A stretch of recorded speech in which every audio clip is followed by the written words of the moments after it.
घर के भीतर भगवान की मूर्ति होना काफी अच्छा माना जाता है। कहा जाता है कि घर में भगवान की मूर्ति होने से सकारात्मक ऊर्जा का संचार होता है। घर में ईश्वर की असीम कृपा बनी रहती है और परिवार में सुख संपत्ति आती है। लेकिन क्या आप जानते हैं कि घर में कौन से भगवान की प्रतिमा रखना शुभ नहीं माना जाता? जी हाँ, अगर आप भी बिना कुछ सोचे समझे भगवान की प्रतिमाएं घर पर ले आते हैं तो जरा सावधान हो जाइए, क्योंकि हो सकता है कि ये मूर्तियां आपके लिए फलदायक ना हो। आइए जानते हैं कि घर में कौन सी प्रतिमाएं नहीं रखनी चाहिए। भैरव महाराज। शिव पुराण के अनुसार भैरव भगवान की प्रतिमा घर में रखना अशुभ होता है। कहा जाता है कि भैरव महाराज भगवान शिव के अवतार हैं, लेकिन उन्हें घर के भीतर स्थापित नहीं किया जाता, क्योंकि वे तंत्र के देवता हैं।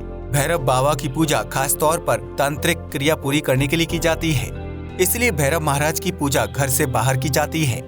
अगर आपके घर में भी भैरव बाबा की प्रतिमा है तो आप उसे किसी खुले स्थान पर स्थापित कर सकते हैं। नटराज। आपने देखा होगा कि कई लोग घर की सुंदरता बढ़ाने के लिए नटराज की मूर्ति स्थापित करते हैं, क्योंकि उसकी मुद्रा काफी आकर्षक होती है।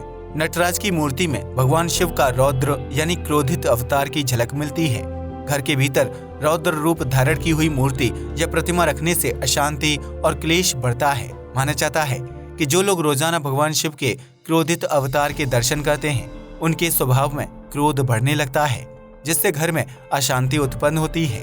इसलिए घर के अंदर नटराज की मूर्ति नहीं रखनी चाहिए। शनि देव। ज्योतिष शास्त्र में शनि देव को न्यायाधीश और क्रूर ग्रह की उपाधि दी गई है। माना जाता है कि शनि देव इंसान के कर्मों का फल देते हैं और अन्याय करने वाले लोगों को दंड यानी सजा देते हैं, इसलिए उन्हें कर्मों का देवता भी कहा जाता है। शनि देव को क्रूर ग्रह माना जाता है, इसलिए उनकी प्रतिमा घर में रखना अशुभ माना जाता है। हालांकि मंदिर और खुले स्थान पर शनि देव की पूजा की जा सकती है, लेकिन उन्हें घर में लाने से बचना चाहिए। राहु केतु। राहु केतु एक प्रकार के छाया ग्रह हैं जो असुर थे। उन्होंने समुद्र मंथन के दौरान निकले अमृत को छल से ग्रहण कर लिया था, जिसकी वजह से ये असुर अमर हो गए थे। इन ग्रहों को क्रूर माना जाता है, इसलिए इनकी प्रतिमा घर के भीतर स्थापित नहीं करनी चाहिए। हालांकि घर से बाहर इन ग्रहों की पूजा करना शुभ माना जाता है, ताकि घर में सुख शांति बनी रहती है।